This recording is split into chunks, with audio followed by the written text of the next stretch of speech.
اور ہوتا بھی عموماً ایسا ہی ہے کہ بغاوت کو کچل دیا ہے، اب تو ان کا نام و نشان مٹ جانا چاہیے، لیکن وہ اچھی طرح جانتے تھے کہ یہ جو فتح ہے یہ پھر عارضی فتح ثابت ہوگی۔ اگر اس وقت باغیوں کو معاف نہ کیا گیا، ان کو اپنا حصہ نہ بنایا گیا، تو پھر ایک ایسی لکیر وہ لگ جائے گی دلوں پر جس نے پھر دوبارہ امریکہ کو شاید ایک نہیں ہونے دینا تھا۔ وقتی طور پر یہ ملک بھلے ایک ہو جاتا، لیکن یہ اختلاف موجود رہتے اور پھر ایک وقت ایسا آنا تھا کہ خانہ جنگی پھر سے شروع ہو جاتی۔ اس چیز کو بھانپتے ہوئے ابراہم لنکن نے وہ فیصلہ کیا کہ جتنے بھی باغی ہیں اس کو معاف کیا جاتا ہے۔ ان کے فیصلے کے نتیجے میں ہی آج امریکہ سپر پاور ہے۔ یہ 1860 میں یہ منتخب ہوئے اور پھر 4-5 سال خانہ جنگی کے، اور پھر یہ سفر ہمارے سامنے ہے۔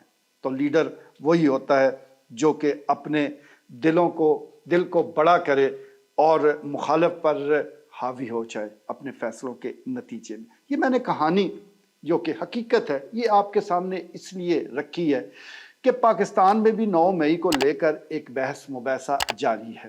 1 سال ہو گیا ہے، آج پورا یہ سال مکمل ہو چکا ہے، آج 9 مئی ہے۔ یہ بحث مباحثہ چلتا رہا اور آج تو باقاعدہ مورچہ زن ہے، اس کے حامی بھی اس کے مخالف بھی۔ دونوں اطراف سے دلیلوں کی بچھاڑ ہو رہی ہے، دونوں اطراف سے جذبات کا اظہار کیا جا رہا ہے، لیکن کوئی یہ نہیں سوچ رہا کہ اس سے ملے گا کیا، سوائے اس سے کہ ملک کمزور ہوگا۔ حالانکہ امریکہ کی جو خانہ جنگی ہے اس کے مقابلے میں 9 مئی تو کچھ بھی نہیں ہوا، لیکن جس قسم کے حالات پیدا کر دیے گئے ہیں تو لامحالہ یہ نفرتیں بڑھیں گی اور اس کو کوئی روک نہیں پائے گا۔ تو اس سلسلے میں گزارش صرف اتنی ہے کہ جب خانہ جنگی ہوتی ہے، جب اختلاف رائے سے معاملات آگے بڑھتے ہیں، تو پھر جب کوئی گولی چلتی ہے تو چلانے والا بھی آپ کا اپنا ہوتا ہے، وہ گولی بھی آپ کے اپنے پیسوں سے خریدی گئی ہوتی ہے، اور جس جسم کو وہ جا کے لگتی ہے وہ بھی آپ کا ہی حصہ ہوتا ہے، آپ کا اپنا ہی شہری ہوتا ہے، اور آپ کا اپنے ملک کا ایک شہری اس دار فانی سے کوچ کر جاتا ہے۔ یعنی جو قتل کرنے والا ہے وہ بھی آپ کا ہی حصہ ہے، اور جو مرنے والا ہے وہ بھی آپ ہی کا حصہ اور آپ ہی کا ایک سپوت ہوتا ہے۔ تو یہ افسوسناک بات ہے، اس طرف معاملات کسی طور پر نہیں جانے چاہیے۔ ہم بڑی قربانی نہیں مانگتے، قوم بھی بڑی قربانی نہیں مانگ رہی، صرف یہ چاہتی ہے کہ آپ صرف اپنے انا کی قربانی دے دیں۔ یہ ملک رہے گا تو سارے معاملات چلتے رہیں گے، وزیر اعظم بھی بنتے رہیں گے، اسٹیبلشمنٹ کے کردار بھی آتے جاتے رہیں گے، لیکن خدا نخواستہ اس ملک کو مزید نقصان پہنچا تو پھر پچھتانے کا موقع بھی نہیں ملے گا۔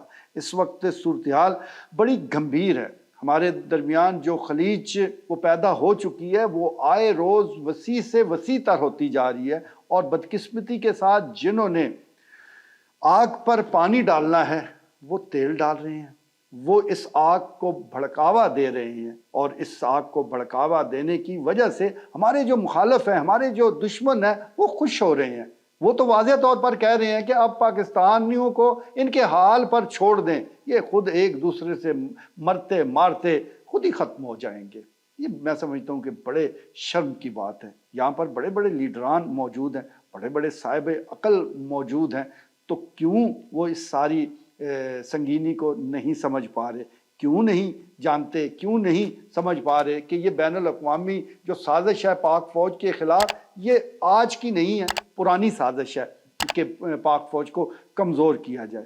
لیکن پھر بات وہی آتی ہے کہ وہ کہتے ہیں تالی تو 2 ہاتھ سے بجتی ہے، تالی جب آپ نے بجانی ہے تو ضروری ہے کہ 2 ہاتھ آپس میں ملیں، اور یہ جب جو 2 ہاتھ آپس میں ملیں گے تو یہ تالی بھی بج جائے گی، ساتھ ساتھ مسافہ بھی ہو جائے گا۔ تو اس وقت مسافے کی انتہائی ضرورت ہے، اور اس سلسلے میں میں ایک گزارش ضرور کرنا چاہوں گا کہ یہ جتنا کچھ ہو رہا ہے یہ انا کے علاوہ، انا کو تسکین دینے کے علاوہ اور کچھ بھی نہیں ہے۔ اس وقت سب سے بڑا محب وطن وہ ہوگا جو ایک قدم آگے نہیں بلکہ اپنے موقف سے ایک قدم پیچھے ہٹائے گا، پھر سب مانیں گے، سب لوگ تسلیم کریں گے کہ واقعی ہی وہ محب وطن بھی ہے، وہ سب سے بڑا بہادر بھی ہے اور وہ وطن کا وفادار بھی ہے۔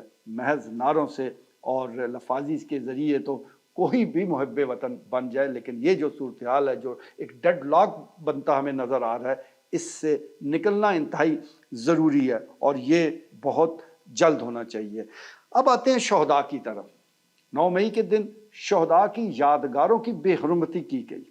میں سمجھتا ہوں کہ یہ اتنا گھنونا کام ہے جو کوئی سوچ بھی نہیں کر سکتا، کوئی قوم، کوئی زندہ قوم سوچ بھی نہیں سکتی کہ وہ اپنے شہداء کی یادگاروں کی توہین کرے، ان کی بے حرمتی کرے، کیونکہ شہداء جو ہوتے ہیں وہ مشترکہ اثاثہ ہوتے ہیں کسی بھی قوم کا۔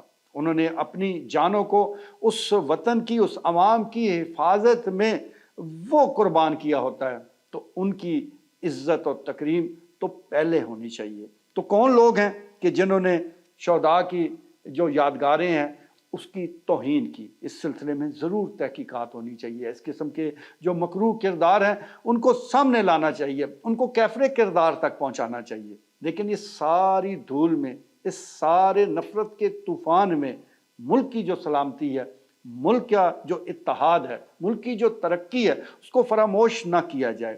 اس کی آڑ میں سیاسی فائدہ اٹھانے کی کوشش ہرگز نہ کی جائے۔ ہو سکتا ہے آپ وقتی طور پر معمولی کچھ فائدہ اٹھا لیں، لیکن آگے چل کر سوائے ملک کو نقصان کے اور کچھ کسی کے ہاتھ نہیں آنا۔ کیا یہ اچھا ہو کہ ہم اس دن کو بھولنے کی کوشش کریں، بجائے اس کے کہ زخموں کو کریدا جائے؟ زخموں پر مرہم لگانے کی ضرورت ہے۔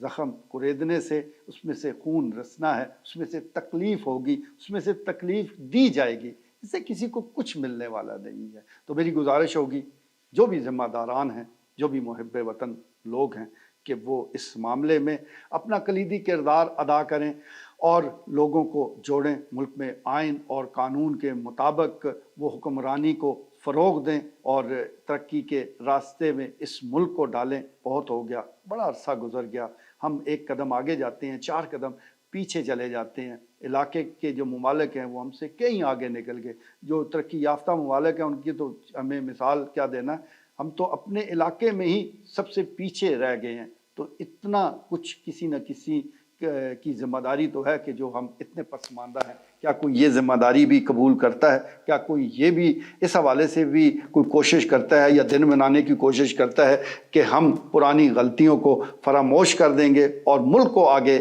لے کر جائیں گے؟ خدا کے لیے اب فیصلہ کریں۔